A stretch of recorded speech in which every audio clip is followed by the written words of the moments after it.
5 exam की tips जो कि हर एक टॉपर फॉलो करता है। NCERT is the Bible for CBSE. सबसे पहले timely syllabus completion, then revision and then self evaluation. My strategy has been always to break them into points. पिछले 2 से 3 साल के अंदर मैं हजारों टॉपर्स के इंटरव्यू ले चुका हूँ और हर एक टॉपर ने बताया है कि ये जो 5 एग्जाम टिप्स है ना, ये तो हर एक टॉपर ने फॉलो करी थी। किताब तो खुली होती है पर कुछ जा नहीं रहा होता है। Choosing what question to answer and what not to answer is very, very important. So hi everyone, मेरा नाम है Prashant, mentor of thousands of students. पिछले 2 से 3 साल में मैं हजारों ऐसे टॉपर्स का इंटरव्यू ले चुका हूं और उन सभी के इंटरव्यूज में मैंने एक चीज देखी कि हर एक टॉपर ने ना 5 सेम एग्जाम टिप्स के बारे में बात करी।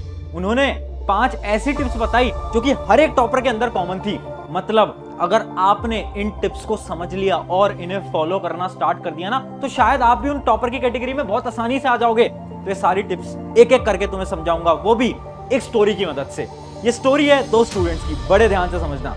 2 स्टूडेंट्स थे, एक कौन था? एक था हमारा रोहन और एक था हमारा मोहन। रोहन जो था ना, वो क्लास का एक एवरेज स्टूडेंट था। उसके कभी भी मार्क्स ज्यादा नहीं आ पाते थे, जबकि वो पढ़ाई बहुत करता था, कोशिश बहुत करता था, मेहनत बहुत करता था, बट मार्क्स उतने अच्छे नहीं आते थे। जबकि मोहन क्लास का टॉपर स्टूडेंट, पढ़ाई भी कम करता था, स्पोर्ट्स भी करता था, बट फिर भी बहुत ज्यादा इसके मार्क्स आते थे। तो एग्जाम का समय चल रहा था और एक दिन रोहन बहुत ज्यादा परेशान हो गया था और वो आता है मोहन के पास और मोहन से बोलता है, यार मोहन, एक बात बता सच सच, मुझे एक बात समझ नहीं आती कि हम सेम टीचर से पढ़ते हैं, सेम किताबों को फॉलो करते हैं और मैं तो तुझसे ज्यादा पढ़ाई करता हूं, बट फिर भी मैं एवरेज क्यों और तू टॉपर क्यों? तो मोहन पता क्या बोलता है? मोहन बोलता है, पता है इसका राज क्या है? इसका राज है एक ऐसी टिप जो कि वैदिक टाइम से चली आ रही है। मुझे एक ऐसी स्टडी टेक्निक पता है जिसकी वजह से मैं टॉपर हूं। तो जो रोहन है वो कंफ्यूज हो जाता है और वो पूछता है, यार ऐसी कौन सी टेक्निक है, मुझे भी बता। उस टेक्निक का नाम है, बहुत ध्यान से सुनना, उस टेक्निक का नाम है प्रोडक्टिव आर रूल। ये एक ऐसी टेक्निक है जो कि मोहन फॉलो कर रहा है, जिसकी वजह से मोहन टॉपर बना पड़ा है। अब रोहन कंफ्यूज हो जाता है, यार इस टेक्निक के अंदर क्या होता है? तो बड़ी ध्यान से सुनना, ये टेक्निक कई सालों से चली आ रही है। इस टेक्निक के अंदर पता है तुम्हें क्या करना होता है? एक एग्जांपल से समझो। इमेजिन करो कल तुम्हारा एग्जाम है। तुम एग्जाम में क्या करते हो? जब तुम एग्जाम में जाते हो तो क्या तुम डिस्ट्रैक्टेड होते हो? क्या एग्जाम जब तुम दे रहे हो, एग्जाम में अपनी आंसर शीट के अंदर आंसर लिख रहे हो, क्या उस समय पर तुम्हारे दिमाग में आता है कि यार मोबाइल फोन चला लेता हूं, यार यूट्यूब शॉर्ट चला लेता हूं यार? क्या आपके दिमाग में आता है? क्या आप डिस्ट्रैक्टेड होते हो? नहीं। एग्जाम के समय पर हम बिल्कुल फोकस से एग्जाम को लिख रहे होते हैं, चाहे हमारा एग्जाम 2 घंटे का हो, 3 घंटे का हो, फर्क नहीं पड़ता। बट एग्जाम के समय पर हमारा फोकस कितना ज्यादा हाई होता है ना। अब इमेजिन करो, अगर इसी फोकस से तुम हर रोज केवल 1 से 2 घंटे पढ़ाई कर लोगे तो क्या तुम टॉपर बन जाओगे? हाँ, बहुत आसानी से बन जाओगे। और यही रूल होता है प्रोडक्टिव आवर रूल। इस टेक्निक के अंदर आपको क्या करना है ना, आपको हर रोज 1 से 2 घंटे एकदम हाई प्रोडक्टिविटी के साथ पढ़ाई करनी होती है। मतलब उस 1 से 2 घंटे के अंदर आपको क्या करना है? आप एग्जाम के अंदर कैसे जाते हो? क्या मोबाइल फोन लेकर जाते हो? नहीं ना। उसी प्रकार से जब आप ये 1-2 घंटे पढ़ने बैठ रहे हो ना, तो आपको क्या करना है? मोबाइल फोन को दूर रख देना है, पानी की बोतल साथ लेके बैठना है, जो आपका रूम है उसमें दरवाजे की कुंडी लगा देनी है, किसी को अंदर नहीं आने देना है। वो जो 1 से 2 घंटा होगा आप डिस्ट्रैक्टेड नहीं होगे। अगर आपने इस रूल को फॉलो कर लिया ना, जब तक आपके एग्जाम है तब तक अगर इसको फॉलो कर लिया, मैं गारंटी से बोलता हूं आपको कोई रोक नहीं पाएगा। आप 1 से 2 घंटे के अंदर 5 से 6 घंटे की पढ़ाई करने लगोगे। हर रोज केवल 1 से 2 घंटे मांग रहा हूं। अगर ये फॉलो करोगे, मोहन की तरह टॉपर के लिस्ट में आने लगोगे। और यही आज का मैं आपको एक चैलेंज दे रहा हूं। इस बार का आपका ये चैलेंज है कि एग्जाम तक आपको इस रूल को फॉलो करना है। और अगर आप इस चैलेंज को लेने वाले हो तो अभी कमेंट कर देना, yes I will follow this. ये कमेंट हर एक स्टूडेंट कर देना अगर तुम इस चैलेंज को फॉलो करने वाले हो तो। अब रोहन जो था, रोहन खुश हो जाता है, बोलता है यार ये तो बड़ी शानदार ट्रिक है, इसको मैं भी फॉलो करूंगा। बट मोहन, मुझे एक बात बता यार, मेरे साथ ना एक और प्रॉब्लम है कि जब मैं पढ़ने बैठता हूं ना, तो क्या होता है ना कि मैं ये सोचने लग जाता हूं कि यार मैं कौन से रिसोर्सेज से पढ़ूं, मैं कितनी सारी चीजों से पढ़ूं। कभी मैं एक चैप्टर यूट्यूब से पढ़ता हूं, एक चैप्टर मैं इस बुक से पढ़ता हूं, एक मैं इधर से पढ़ता हूं, मुझे समझ ही नहीं आता, मैं बहुत ज्यादा कंफ्यूज रहता हूं। इसका सोल्यूशन बताया मोहन ने। क्या सोल्यूशन है देखते हैं। ये है हमारी टिप नंबर 2, 1 रिसोर्स स्ट्रैटेजी। ये स्ट्रैटेजी क्या बोलती है? ये स्ट्रैटेजी ये बोलती है कि जब आप पढ़ने बैठ रहे हो तो आप एक ही रिसोर्स से पढ़ोगे। अगर आप साइंस पढ़ रहे हो ना, तो एक ही टीचर से पढ़ो। ऐसा नहीं एक चैप्टर यहां से पढ़ रहे हैं, इधर से पढ़ रहे हैं, इधर से पढ़ रहे हैं, ऐसा नहीं। अगर ऐसे पढ़ोगे कभी पढ़ाई नहीं हो पाएगी। पूरे दिन भर कंफ्यूज ही रह जाओगे। तो आपको क्या करना है, इस स्ट्रैटेजी को फॉलो करना है। अगर आप इस स्ट्रैटेजी को फॉलो करते हो तो आपको नॉर्मली क्या करना है, अपने रिसोर्सेज को क्लासिफाई करके रखना है कि साइंस इस बुक से पढ़ूंगा, क्वेश्चन प्रैक्टिस यहां से करूंगा, लेक्चर इनके देखूंगा, क्वेश्चन प्रैक्टिस यहां से करूंगा, इस प्रकार से। ये बहुत ज्यादा इंपॉर्टेंट चीज है। अगर आप इसको फॉलो करते हो तो आप भी मोहन की तरह टाइम मैनेजमेंट कर पाओगे। ये थी हमारी टिप नंबर 2।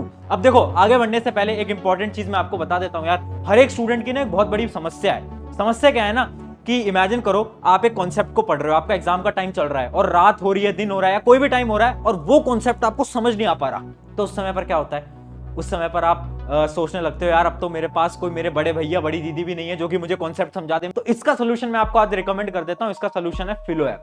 देखो, एक बहुत शानदार ऐप है। इस ऐप के थ्रू आप क्या कर सकते हो, 60 सेकंड्स के अंदर अपने पर्सनल ट्यूटर से कनेक्ट कर सकते हो। मतलब इमेजिन करो रात के 10 बज रहे हैं, आपको एक मैथ का कॉन्सेप्ट समझ नहीं आता, आपको क्या करना है, फिलो ऐप पे जाना है और 60 सेकंड्स के अंदर अपने पर्सनल ट्यूटर से कनेक्ट करना है और उनसे अपनी सारी प्रॉब्लम्स के सोल्यूशन ले लेने हैं। बहुत शानदार ऐप है, लिंक मैं इस ऐप के डिस्क्रिप्शन में दूंगा। इसके साथ साथ ये और भी बहुत सारी चीजें देते हैं, जैसे कि इनका स्टडी मटेरियल, जैसे कि इनके प्रीवियस ईयर क्वेश्चन, जैसे कि इनकी टेस्ट सीरीज। अगर आपको प्रिपरेशन अपनी बहुत अच्छी करनी है तो ये ऐप बहुत ज्यादा शानदार है, लिंक डिस्क्रिप्शन में। और क्योंकि आप मेरे स्टूडेंट हो तो एक कोड यहाँ पर स्क्रीन पर आ गया होगा, इस कोड को अगर आप लगाओगे तो आपको इनके सब्सक्रिप्शन में 10% ऑफ और ज्यादा मिल जाएगा। ठीक है, तो लिंक डिस्क्रिप्शन में जाकर डाउनलोड कर लेना। अब वापस से आते हैं हम हमारी रोहन और मोहन की कहानी की तरफ। अब कहानी आगे बढ़ती है और रोहन बोलता है यार ये टेक्निक तो अच्छी है बट एक बात बता, मेरे साथ ना एक और प्रॉब्लम होती है। मेरे साथ प्रॉब्लम ये होती है ना कि जब मैं पढ़ने जाता हूँ ना तो मैं बहुत सारी चीजों के बारे में सोचने लगता हूँ, मैं ओवर थिंक करने लगता हूँ कि यार आज नेहा का मैसेज नहीं आया, यार आज मैं फिर फ्री फायर में हार गया, यार मैं बहुत सारी चीजों के बारे में सोचने लगता हूँ। तो जो ओवर थिंक है इसका क्या सोल्यूशन है? तो पता है मोहन क्या बोलता है? मोहन बोलता है यार ध्यान से सुन, एक एग्जांपल से समझाता हूं और ये एग्जांपल मैं आपको भी दे रहा हूं। आपको क्या करना है, मैं एक टेक्निक आपको बताने वाला हूं, एक आपको मैं इमेजिन कुछ चीज करा रहा हूं, ध्यान से समझना। अगले 3 सेकंड के लिए आपको अपने माता पिता के बारे में नहीं सोचना है, आपको अपने पेरेंट्स के बारे में नहीं सोचना है। 1 2 3 क्या हुआ? जैसे ही मैंने बोला कि आपको अपने माता पिता के बारे में नहीं सोचना है, उस समय पर आपको अपने दिमाग के अंदर आपके पेरेंट्स की इमेज दिखने लगी थी ना। जबकि मैंने तो आपसे ये बोला था कि आपको अपने पेरेंट्स के बारे में नहीं सोचना है, बट फिर भी आपने सोचा। क्यों? क्योंकि ऐसे ही आपका दिमाग काम करता है। जो चीज आप इस दिमाग को ना करने के लिए कहोगे ना, वही चीज ये दिमाग करने वाला है। आप इसको बोलोगे ना कि यार फ्री फायर मत खेल, ये वही करेगा। अगर आप इसको बोलोगे ओवर थिंकिंग मत कर, ये वही करेगा। और यही होती है ह्यूमन साइकोलॉजी। तो इसका क्या रिप्लाई है, इसका क्या आंसर है, ध्यान से समझना। ये जो समस्या है ना ओवर थिंकिंग की, इसका एक बड़ा ही सिंपल सा सोल्यूशन है। जब भी आप ओवर थिंक कर रहे हो, अपनी एक नोटबुक लेकर बैठो और उस पे जो जो चीजों के बारे में आप सोच रहे हो वो लिख दो। सिर्फ 5 मिनट लगेंगे। अगर आपने सारी चीजें लिख दी तो आपके दिमाग से वो सारी ओवर थिंकिंग चली जाएगी। बट अगर आपने खुद से बोला ना यार सोचना बंद करो और पढ़ाई करते हैं, आप कभी नहीं पढ़ पाओगे, क्योंकि ऐसे ही आपका दिमाग काम करता है। आपको क्या करना है, जितनी भी प्रॉब्लम्स है सारी लिख दो, उसके बाद पढ़ना स्टार्ट करो। देखना आप सारी चीजों के बारे में सोचना ही बंद कर दोगे। ट्राई करके देखना, बहुत ज्यादा इंपॉर्टेंट है। अब वापस से आते हैं स्टोरी की तरफ। अब बोलता है यार रोहन की यार ये तो बड़ी शानदार टेक्निक है मोहन, यार मजा आ गया टेक्निक सुन के तो। अच्छा एक बात और बता यार, जब मेरे एग्जाम्स पास आते हैं ना तो होता क्या है ना, मैं बहुत ज्यादा डीमोटिवेट हो जाता हूँ, क्योंकि मैं अपने दोस्तों को फोन करता हूँ और मैं उनसे बोलता हूँ यार तेरा कितना सिलेबस हुआ, तो वो बोलते हैं यार हम तो पूरा हो गया हमारा, तो हम तो रिवीजन कर रहे हैं, और उसके बाद मैं डिमोटिवेट हो जाता हूं। तो इसका क्या सोल्यूशन है? इसका सोल्यूशन देखते हैं। अगला हमारा पॉइंट है फेक फ्रेंड से बचो। ये है हमारी टिप नंबर 4। देख मोहन क्या बोलता है रोहन से कि भाई एक बात ध्यान से समझ लेना, ये जो दोस्ती होती है ना, ये एग्जाम से पहले और एग्जाम के बाद बहुत अच्छी लगती है, बट एग्जाम के दौरान अच्छी नहीं लगती। क्योंकि कुछ आपके ऐसे दोस्त होंगे जो कि आपसे ये बोलेंगे कि यार मेरा तो पूरा सिलेबस हो गया, जबकि उनका कुछ भी नहीं हुआ होता, बट फिर भी वो आपको डराने के लिए बोलते हैं। जबकि कुछ दोस्त आपसे ये बोलेंगे मैंने तो अभी पढ़ना ही शुरू नहीं करा। इससे क्या होगा, इसको आपको लगेगा कि यार कोई भी नहीं पढ़ रहा, मैं अकेला पढ़ के क्या करूंगा। दोनों ही फ्रेंड्स आपके लिए बेकार है। एग्जाम से पहले दोस्त से बात करो, बाद में बात करो। एग्जाम के दौरान सिर्फ और सिर्फ फोकस अपनी पढ़ाई पे करो। 10-15 दिन दोस्तों से थोड़ा दूर रहोगे, दिक्कत नहीं आएगी। सिर्फ दोस्तों से फोन करो सिर्फ ये पूछने के लिए कि इंपॉर्टेंट टॉपिक कौन सा है, बस। इसके अलावा कोई और बात नहीं करनी, इसके अलावा कुछ और नहीं पूछना। ये थी हमारी टिप नंबर 4, फेक फ्रेंड से बचना पड़ेगा। अब रोहन बहुत ज्यादा खुश हो जाता है और वो मोहन के पास आता है, यार क्या मस्त टेक्निक्स बताई हैं। अच्छा चल मेरा एक लास्ट डाउट बता दे। यार मेरे साथ क्या होता है ना कि जब मैं एग्जाम हॉल में जाकर बैठता हूँ ना, तो होता क्या है ना, मैं चीजों को भूलने लगता हूँ। मैं सब पढ़ के आया था, मैं सब याद करके आया था, बट एग्जाम हॉल के अंदर पता नहीं मुझे क्यों नहीं याद आ पाता। तो मोहन बोलता है यही डिफरेंस है एक एवरेज और एक टॉपर के बीच में। पढ़ के दोनों जाते हैं, बट एवरेज स्टूडेंट पेपर के प्रेशर की वजह से चीजों को याद नहीं कर पाते एग्जाम के दौरान, जबकि जो टॉपर स्टूडेंट है ना, वो भी उतने ही पढ़ के जा रहे हैं, बट वो सारी चीजों को अपने दिमाग के अंदर मेमोराइज करके पेपर के अंदर अच्छी तरीके से लिख कर आते हैं। ये पता है क्यों होता है? ये इसलिए होता है क्योंकि आपको एग्जाम से डर लगता है। इसका क्या सोल्यूशन है, देखते हैं। स्लीप प्लस ब्रेथ कंट्रोल, ये बहुत इंपॉर्टेंट टिप है, ध्यान से सुनना। देखो, अगर आपके साथ भी होता है ना कि आप चीजों को भूलने लगते हो एग्जाम के अंदर, तो आपको क्या करना है, कुछ नहीं करना। दो चीजें हैं। पहली चीज, नींद अच्छी लेके जानी है।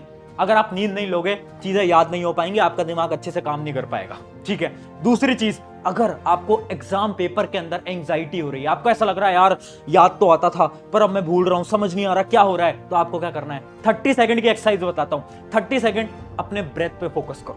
30 सेकंड आंख बंद कर लेना एग्जाम हॉल के अंदर, और क्या करना है, बस इतना 2 से 3 बार करना है 30 सेकंड्स के लिए। आपका दिमाग अचानक से रिलैक्स हो जाएगा और जो भी चीज आपने पढ़ी थी, सारी चीजों को आप बहुत आसानी से रिकॉल कर पाओगे। ये थी हमारी 5 टिप्स। आई होप ये 5 टिप्स आपकी मदद करेंगी और आप भी, अगर आज आप वो रोहन की तरह हो, तो आप भी उस मोहन की तरह बन पाओगे, ठीक है। और वो जो मैंने आपको चैलेंज दिया है प्रोडक्टिविटी आर रूल वाला, वो आज कमेंट में कर देना। अगर आप उसे फॉलो करने वाले हो ना, तो लिख देना yes I will follow this. अपने एग्जाम्स तक उसको फॉलो करना है। अगर इन 5 टिप्स को फॉलो करते हो, मैं बता रहा हूं, मजे आ जाएंगे, एग्जाम्स बहुत अच्छे हो जाएंगे, जितना तुमने सोचा नहीं होगा उससे भी अच्छे हो जाएंगे। तो थैंक यू एवरीवन, मेरा नाम है प्रशांत। अगर आपको वीडियो अच्छी लगी होगी तो मैं ये नहीं बोलता कभी भी इस चैनल को सब्सक्राइब करो, बट मैं आपसे एक चीज बोलता हूं, अपने एक दोस्त के पास इस वीडियो को शेयर कर दो ताकि उसकी भी मदद हो जाए, ठीक है। शुक्रिया एवरीवन, टेक केयर।